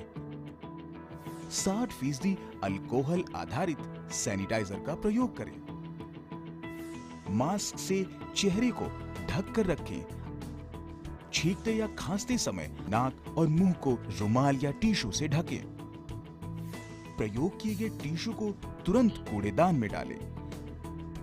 सामाजिक आयोजनों और भीड़-भाड़ वाली जगहों से दूर रहें।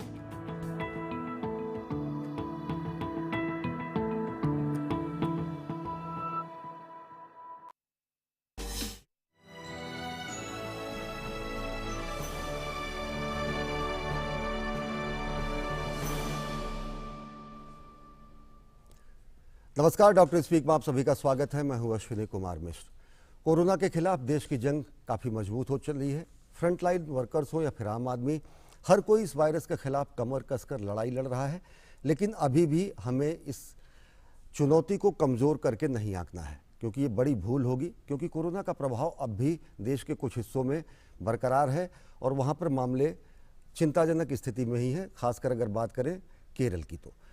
इसलिए लापरवाही की कतई गुंजाइश नहीं बनती है। इस महामारी से जुड़े तमाम सवाल, आपके मन में जो शंकाएं उठती हैं और जो सही जानकारी आप तक पहुंचना चाहिए, इसी के लिए हम ये विशेष कार्यक्रम लेके आते हैं। अगले 1 घंटे तक हम इस विशेष कार्यक्रम में अपने विशेषज्ञ मेहमानों से आपकी शंकाओं का समाधान कराएंगे और साथ ही साथ जो आपके मन में विचार आते हैं, कोविड से संबंधित जो भी आपके विचार आते हैं, आप हमें फ़ोन कर सकते हैं। साथ ही साथ आप हमारा फ़ोन नंबर आपकी स्क्रीन पर दिख रहा है, 011, दिल्ली से बाहर के लोग ये कोड लगा सकते हैं, 23387031, ये हमारा फ़ोन नंबर है।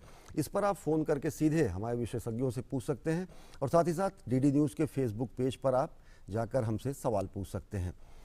हमारे साथ 3 खास मेहमान जुड़ेंगे जो विभिन्न विषयों पर जानकारी देंगे, लेकिन एक बार आइए देखते हैं कि क्या है कुछ ताज़ा हालात कोविड की देश भर में। केंद्रीय स्वास्थ्य मंत्रालय के अनुसार पिछले 24 घंटे में देश में कोविड के 36,571 नए मामले दर्ज किए गए हैं। देश में रिकवरी रेट बढ़कर 97.54% हो चुका है। देश में वर्तमान में कोरोना के कुल सक्रिय मामले 3,63,605 हैं, जो कि पिछले 150 दिनों में सबसे कम है। ये तो कोरोना की स्थिति रही। अगर टीकाकरण की बात करें तो टीकाकरण अभियान दुनिया का सबसे बड़ा देश में हमारे जारी है और ये काफ़ी तेज़ी से आगे बढ़ रहा है। केंद्रीय स्वास्थ्य एवं परिवार कल्याण मंत्रालय के मुताबिक राष्ट्रव्यापी टीकाकरण अभियान के तहत देश में अब तक 57,22,81,000 से अधिक कोविड टीके लगाए गए हैं। वहीं पिछले 24 घंटे में 54,71,282 से अधिक टीके लगाए गए हैं। कोविड के खिलाफ बेहद आक्रामक तरीके से जांच भी जारी है। देश में कोरोना संक्रमण की जांच की क्षमता में काफ़ी वृद्धि हुई है। भारतीय चिकित्सा अनुसंधान परिषद ने बताया है कि देश भर में 19 अगस्त तक कुल 50 करोड़ 26 लाख से अधिक नमूनों का परीक्षण किया जा चुका है और 19 अगस्त को 18,86,271 नमूनों की जांच की गई है।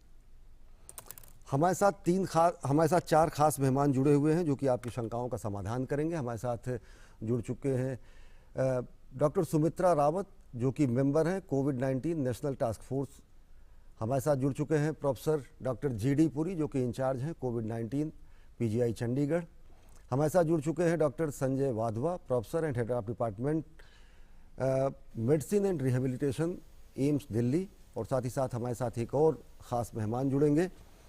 हमारे साथ जुड़ चुके हैं डॉक्टर नवदीप, जो कि योगाचार्य हैं और फाउंडर हैं नवयोग के। आप चारों खास मेहमानों का बहुत बहुत स्वागत है। सबसे पहले डॉक्टर सौमित्र रावत जी, आपसे जानना चाहेंगे कि स्थितियां काफ़ी काबू में दिख रही हैं, जो दैनिक मामले हैं वो भी काफ़ी कम हैं। एक लिहाज से अगर देखा जाए, जो दूसरी लहर में जिस तरीके से विभीषिका रही, रिकवरी रेट भी बढ़ गया है, लेकिन दर्शकों को क्या राय देंगे जो हमारे कोविड के व्यवहार हैं उनको कड़ाई से अनुपालन करें, क्योंकि खतरा लगातार बना हुआ है। अगर विदेशों के कई देशों की स्थिति देखें तो एक अंतराल के बाद कहीं ना कहीं दोबारा इस तरीके की चुनौतियां सामने आती हैं। मिश्रा जी, आपने बहुत अच्छा बताया कि हमारे यहाँ कोविड केसेस अभी कंट्रोल में हैं, लेकिन हमें वो गलती नहीं करनी है जो हमने फर्स्ट और सेकंड वेव के बीच में करी थी। हमें कड़ाई से पूरा का पूरा कोविड अप्रोप्रिएट बिहेवियर लेना है, हैंड हाइजीन रेगुलरली रखनी है, साबुन से 20 सेकंड आपको हाथ धोने हैं, अगर साबुन से नहीं धो पाते हैं सैनिटाइजर से धोइए, रेस्पिरेटरी हाइजीन रखनी है, नाक और मुंह कवर होना चाहिए। आपने भी देखा होगा कई लोग हैं मास्क पूरी तरह नहीं पहनते हैं, नाक के नीचे पहनते हैं, वो गलत है। नाक और मुंह पूरा कवर होना चाहिए और सोशल हाइजीन, जिसमें कि सोशल डिस्टेंसिंग बहुत जरूरी है। और जब भी आप लोगों का नंबर आए वैक्सीन का, वैक्सीन लेना बहुत जरूरी है। और वैक्सीन में ये मत सोचिए हम ये वैक्सीन लेंगे या दूसरी वैक्सीन लेंगे, बहुत जरूरी है कि आप वैक्सीन लीजिए। और जहां पर भी कोरोना केसेस थोड़े भी आते हैं वहां पर strict surveillance, micro containment zone, test, track, isolate, treat and contain, ये हमको करना है। और बहुत जरूरी है कि हम लोग, जो कि हम लोगों ने पहले किया था, कि लार्ज गैदरिंग अवॉइड करनी है, चाहे वो सोशल हो, चाहे वो पॉलिटिकल हो, चाहे वो रिलीजियस हो।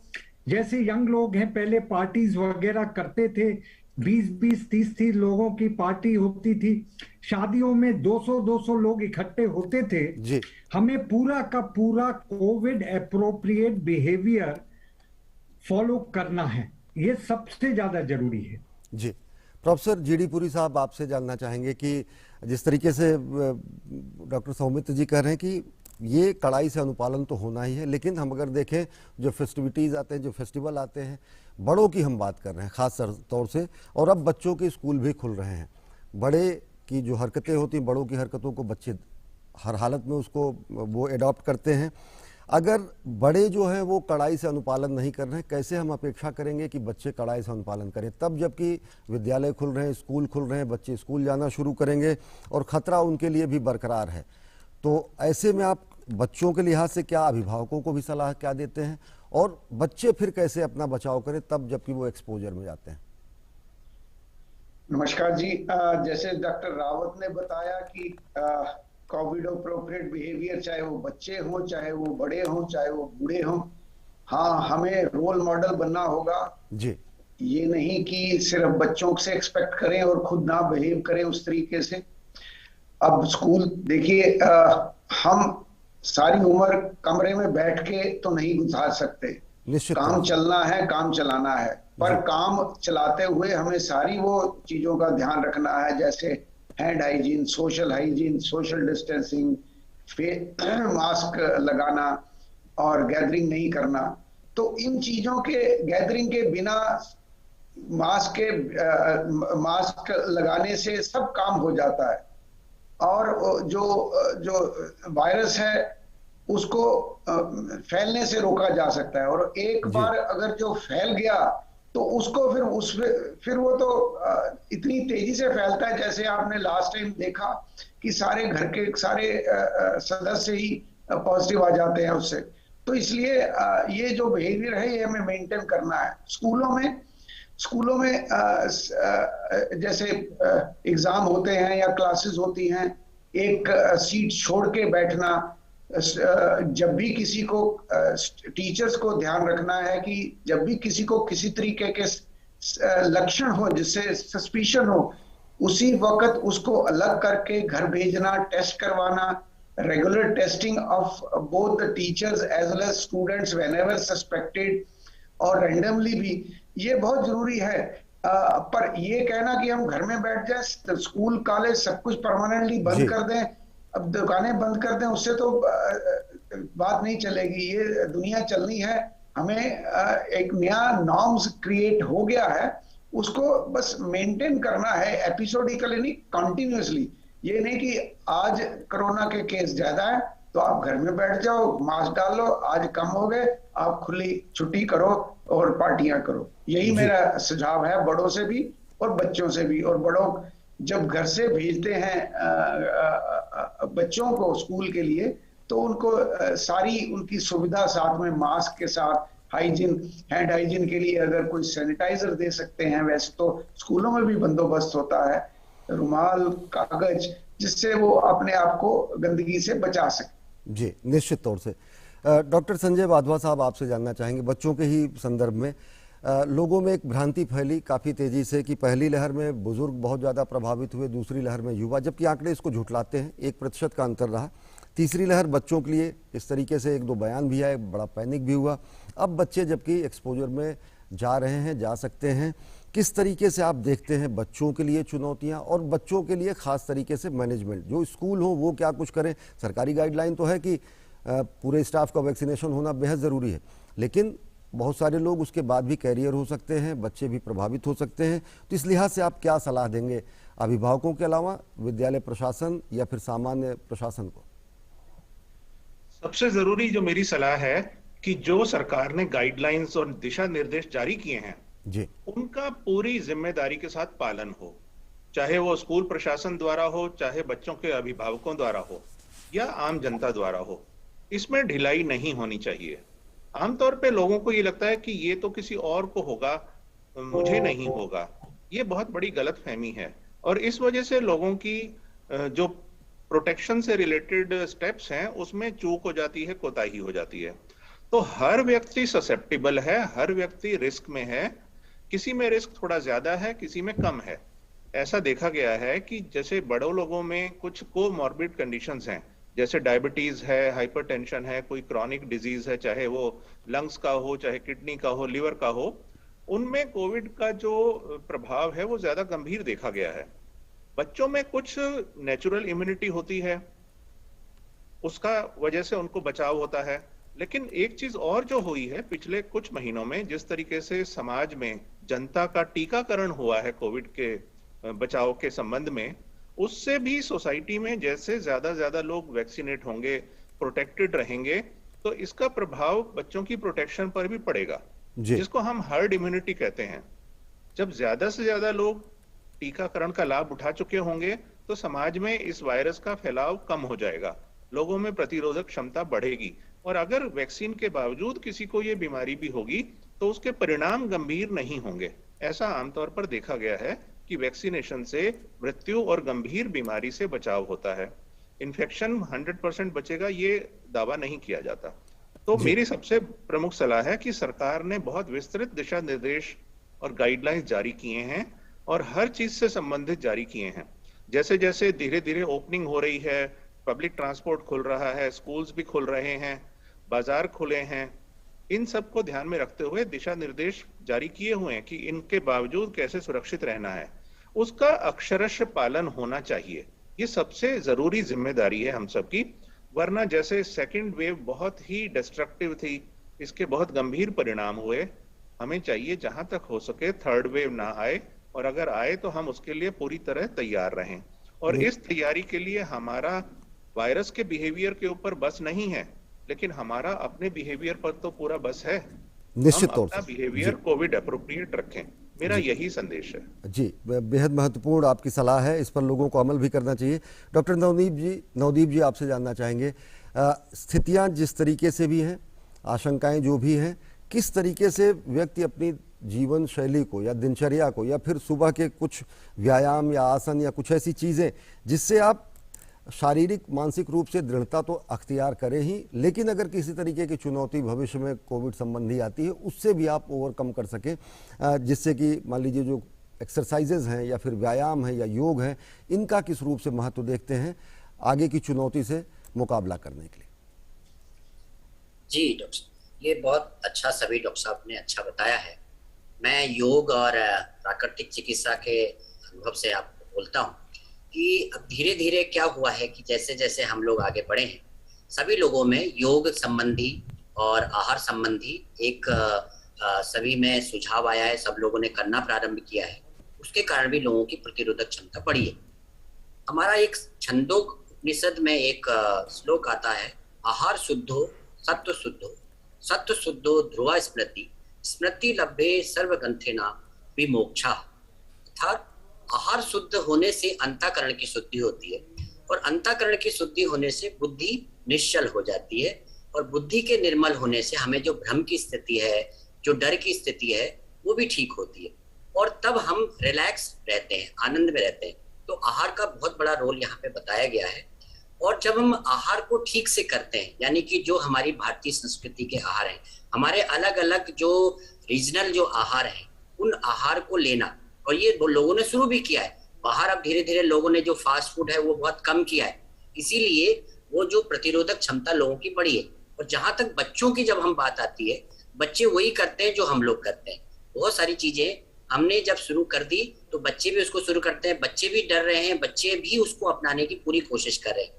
तो जब हम आहार ठीक से लेते हैं, जिसको हम यौगिक आहार बोलते हैं या प्राकृतिक चिकित्सा का आहार बोलते हैं, और वैसे हम कहते हैं जो प्राकृतिक आहार है, जो अलग अलग समय के अनुसार, मौसम के अनुसार हमारी सब्जियां हैं, फल हैं, और जो आहार भी हम ले रहे हैं कि भाई कोई अगर दिल्ली में है तो एक सामान्यतः सुबह हम क्या आहार ले सकते हैं, घर में बना के क्या ले सकते हैं, और वो पेट में जाने के बाद क्या पूरा डाइजेस्ट होता है क्या? वो अगर पूरा डाइजेस्ट होता है तब जो है उसका जो अंश लगता है, जिसको हम रस बोलते हैं, हम रस, रक्त, मेद, मज्जा, पील, इसके लिए जो 7 धातुएं जो है हमारी वो पुष्ट होती हैं, तो हमारी प्रतिरोधक क्षमता बढ़ने के साथ में हमारा मन भी अच्छा रहेगा। हमारा मन अच्छा रहेगा तो जो आजकल घरों में बहुत एक कलुषता का भाव पहले आ गया था, धीरे धीरे मैं देख रहा हूँ कि कम हो गया है। और साथ में जो योग की अनेक जो क्रियाएं हैं, चाहे वो आसन है, प्राणायाम है, वो तो सभी लोग कर रहे हैं, लेकिन उसको भी मैं जो सबसे बड़ी बात जो जोड़ना चाहता हूँ वो ये है कि लोग जो है उसको बहुत हल्के से करके छोड़ते हैं। ऐसा नहीं है, आप केवल 20 मिनट का समय दीजिए, लेकिन 20 मिनट सिर्फ उसको करिए।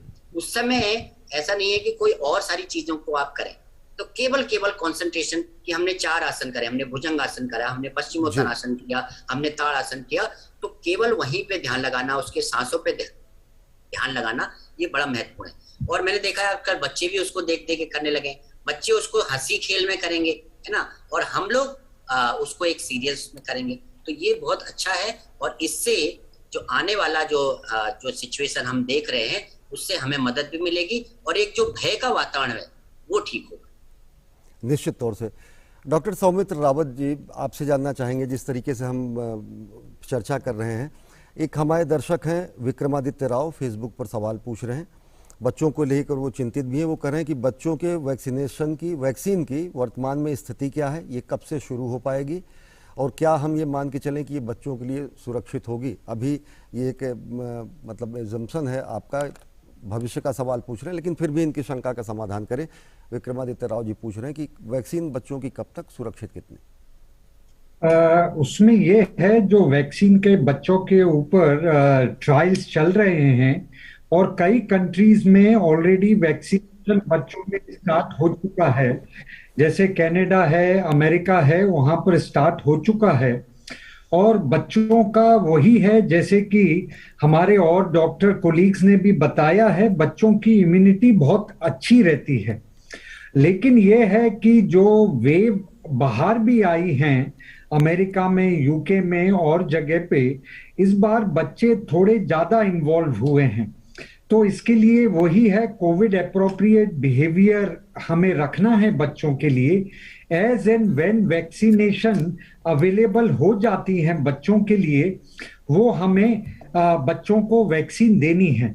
अभी जो है, जो ट्रायल अभी इंडिया में 12 से 18 साल वालों के लिए चल रहे हैं और 2 से 12 के लिए भी ट्रायल स्टार्ट होंगे।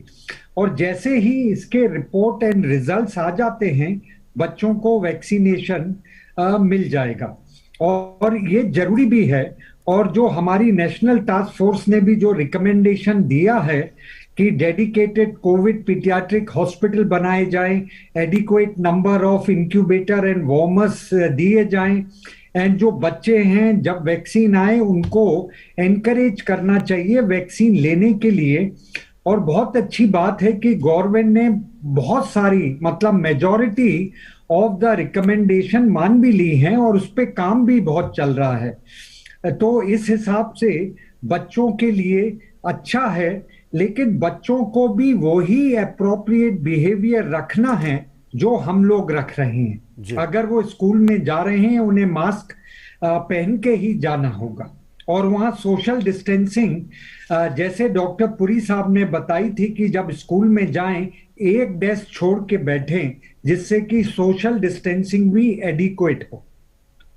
जी, प्रोफेसर जीडी पुरी साहब, आपसे जानना चाहेंगे कि अमेरिका की अगर बात करें तो बहुत बड़ी आबादी को वहाँ पर वैक्सीनेटेड भी कर दिया गया, काफ़ी तेज़ी से वहाँ पर हेल्थ इंफ्रास्ट्रक्चर भी दुनिया के अन्य देशों के मुकाबले काफ़ी विशद और अपडेटेड रहता है। फिर भी ऐसे क्या वजह है कि वहाँ पर ये थम नहीं रहा? फिर से अगर देखें तो संक्रमण के मामले काफ़ी तेज़ी से बढ़ते हैं, काफ़ी तेज़ी से। किस रूप में इसको देखते हैं कि ये जो रिपीटेड अटैक कोरोना का अगर देखें होता है, ये क्यों हो रहा है? बहुत अच्छा वैलिड क्वेश्चन पूछा है, जिससे हमें सीख मिलेगी बाकी फर्दर थर्ड सर्ज और जो भी फर्दर इन्फेक्शन के रिलेटेड। देखिए, डेल्टा वेरिएंट, 2 कारण है। एक तो आपने बोला कि वहाँ वैक्सीनेशन काफी हुई है पर पूरी नहीं हुई है, नंबर 1। कुछ जगहों पे वैक्सीनेशन बहुत अच्छी है, 70-80% है, कुछ जगह पे 20-30% है। तो ऐसा नहीं कि वो अमेरिका है तो बहुत सब कुछ ठीक ही करते हैं। वहां भी अलग अलग तौर के बंदे रहते हैं। वहां भी कुछ लोग हैं जो स्टिल डोंट बिलीव कि हमें वैक्सीनेशन की जरूरत है। तो और कुछ दूसरा ये भी है कि ओल्ड एज पॉपुलेशन भी ज्यादा है, हम ये भी कह सकते हैं। So because of lack of vaccination and plus change in the new variant which has come there.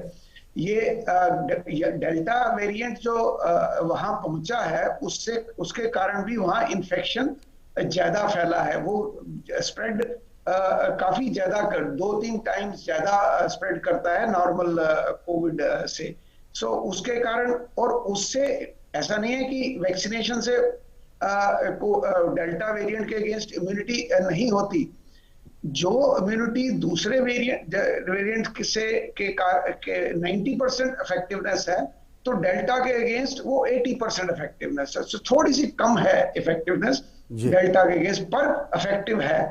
पर उसके ऊपर एक जो पॉजिटिव इफेक्ट ऑफ वैक्सीनेशन है कि वैक्सीन करा ली है तो चाहे वो डेल्टा हो चाहे कुछ और हो, उसका असर जो बैड इफेक्ट है, हॉस्पिटलाइजेशन जो है वो 10 टाइम्स और 20 टाइम्स लेस होती है अगर आप वैक्सीनेशन कराई हो। सो वहां पे अभी ज्यादा केसेस उन जगह पे हैं, फ्लोरिडा, टेक्सास, कैलिफोर्निया, जहां वैक्सीनेशन पूरी नहीं थी। न्यूयॉर्क में जहां वैक्सीनेशन ज्यादा थी वहां कम है। दूसरी बात, जिस नंबर में उनके पास पेशेंट्स बढ़ रहे हैं, in spite of that the number of mortality is not that high. तो ये मैं कहना चाहता हूं कि पॉजिटिव जरूर है, मोर्टेलिटी कम है, पर जो मोर्टेलिटी या पॉजिटिव ज्यादा आ रहे हैं, part of the reason is वो इनएडिक्वेट इम्यूनाइजेशन है, प्लस स्प्रेड ज्यादा हो रहा है डेल्टा के कारण। अब we should not be lax कि हमारा तो डेल्टा हो गया, अब तो कुछ आने वाला नहीं है। देखिए, ये वायरस जो है जब भी किसी इंडिविजुअल में जाता है, वहीं पे उसकी जो म्यूटेशन होनी शुरू हो जाती है, इतनी म्यूटेशन हो जाती है, पर वो म्यूटेशन के कारण जो निकलते हैं वेरिएंट, वो कितने खतरनाक है ये जरूरी नहीं है कि हर एक म्यूटेशन से खतरनाक वेरिएंट है। ये डेल्टा खतरनाक निकला था, अब लैम्डा की साउथ अमेरिका में चल रही है लहर। तो हमें ये करना है कि पहले वैक्सीन करा लें ताकि लैम्डा डेल्टा जो भी हो, हमारे में कुछ अच्छी क्षमता हो बॉडी में फाइट करने की। फिर हमें कोविड अप्रोप्रिएट बिहेवियर, ताकि अगर फिर भी आ जाता है तो हमें इन्फेक्शन ना हो। फिर वैक्सीनेशन हो ही हुई है, तो इसलिए आपको इन्फेक्शन होगा भी तो सीवियर इन्फेक्शन के चांसेस बहुत कम होंगे। तो हमें ये देखना पड़ेगा कि हम किसी भी व्यक्ति को सिकनेस से बचाने के लिए पूरा प्रोटेक्टिव मैकेनिज्म जो गाइडलाइंस बनी है उसके फॉलो करना पड़ेगा। सबसे बड़ी बात यह है कि vaccination that is the main the force which can prevent the third surge और minimise the effect of the third surge. निश्चित तौर से वैक्सीनेशन के साथ साथ बस कोविड अप्रोप्रिएट बिहेवियर आप बचा सकते हैं तीसरी लहर आने से, ऐसा हमारे विशेषज्ञ प्रोफेसर जीडी पुरी साहब का कहना है। हमारे साथ माधव प्रसाद द्विवेदी जुड़ चुके हैं रायपुर से। माधव प्रसाद जी, अपना सवाल पूछें। यस सर, जैसे मुझे सेकंड डोज लग गया है सर, तो मेरा ये कहना है कि क्या जैसे अमेरिका में बूस्टर डोज लग रहा है, तो क्या भारत में भी बूस्टर डोज लगने की तैयारी होगी क्या सर? डॉक्टर संजय बादवा साहब सब जवाब दें। इस तरीके से ये नई बीमारी आई है, टोटली अनप्रेसिडेंटेड। पहले तो इसके सिम्टम्स समझने में समय लगा, फिर उसके बाद उसके इलाज के बारे में समय लगा, अब वैक्सीनेशन चल रहा है। सबसे जरूरी है कि इस समय जो गाइडलाइन है उसके हिसाब से वैक्सीनेशन के दोनों डोज लगने जरूरी हैं। बूस्टर डोज की बात चल रही है क्योंकि ये देखा गया है कि 2 डोज लगने के बाद भी कुछ लोगों को इन्फेक्शन हुआ है और 100% प्रोटेक्शन नहीं है। तो फिलहाल जो गाइडलाइंस हैं उसके अनुसार अभी ये चर्चा का विषय है, बूस्टर डोज लगना चाहिए कि नहीं, बूस्टर डोज लगे तो कब लगे, और उसके अलावा मिक्स एंड मैच अलग अलग वैक्सीन का, ये सब वैज्ञानिकों और सरकार के पॉलिसी प्लानर्स के संज्ञान में है, लेकिन इसके बारे में अभी निश्चित दिशा निर्देश